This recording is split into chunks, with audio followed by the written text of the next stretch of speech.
Determine e escreva quantos números de 8 algarismos podem ser formados utilizando exatamente 5 algarismos 7 e outros 3 algarismos não nulos e distintos entre si. Bem, então nós temos que formar um número de 8 dígitos, 8 algarismos. Eu vou colocar aqui os espaços correspondentes a esses 8 algarismos.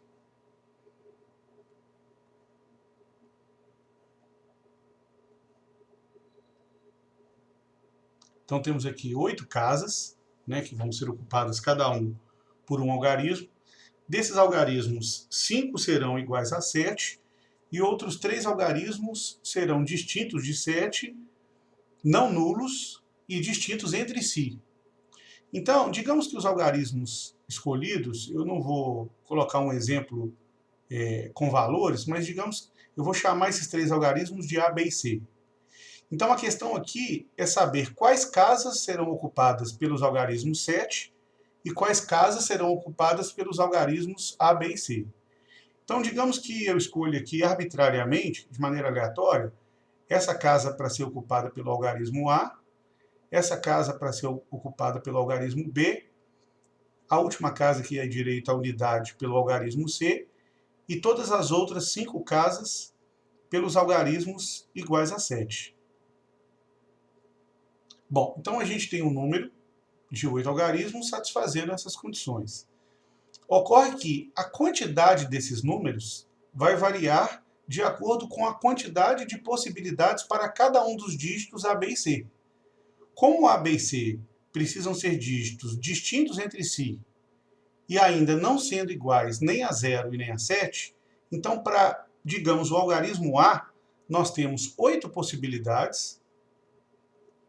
Para cada uma das 8 possibilidades, porque lembrando que de 0 a 9 são 10 possibilidades, e aí tirando as possibilidades 0 e 7, sobram 8 possibilidades para A.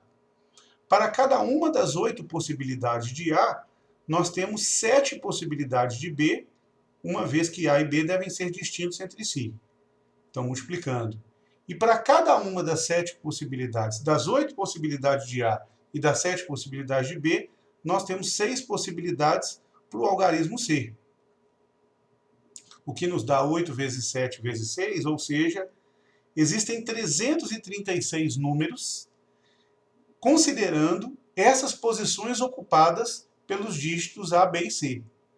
Se eu trocasse o C com algum dos 7, por exemplo, ou trocasse o B com o A, ou o A com um dos 7, nós formaríamos, para cada troca, 336 números distintos. Então a questão a saber é, nós temos 336 possibilidades considerando essas 3 casas ocupadas por A, B e C. Então a questão a saber é, quantas outras possibilidades nós teríamos? De quantas maneiras nós poderíamos posicionar A, B e C em 3 dessas 8 casas? Eu considerei um exemplo, colocando A, B e C nas 3 casas que foram ilustradas. Mas se eu tivesse ocupadas por outras 3 casas, para cada uma dessas ocupações, teríamos 336 números.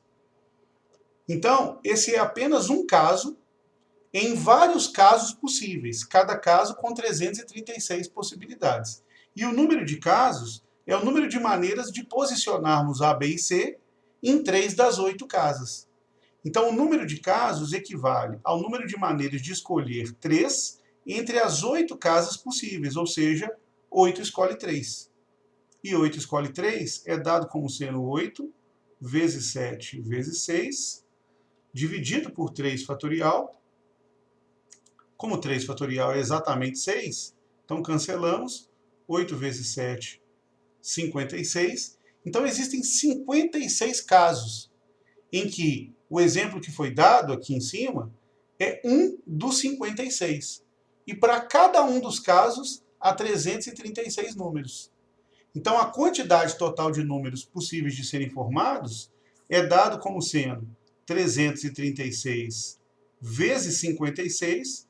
Então, isso nos mostra a quantidade total de números possíveis de serem formados, igual a 18.816, que é a resposta.